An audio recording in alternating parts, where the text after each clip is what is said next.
Last flight পর্যন্ত যেন এমবিবি বিমানবন্দরে প্রিপেড অটো এবং ট্যাক্সি চালকেরা থাকেন, তাদের সেই শপথ গ্রহণ করান পরিবহন মন্ত্রী সুশান্ত চৌধুরী। তিনি অটো চালকদের নির্দেশ দেন তারা যেন কোনো যাত্রীর সাথে অভব্য আচরণ না করেন, আর যেন এই ধরনের ঘটনা সামাজিক মাধ্যম কিংবা সংবাদ মাধ্যমে উঠে না আসে। মন্ত্রী আরও বলেন, সামনের দিনে ওলা উবের চালু করা হবে।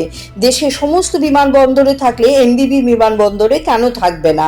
তা চালু হলে বর্তমান অটো চালকদের ভয়ের কিছু নেই, তারাই সেই সুযোগ পাবেন।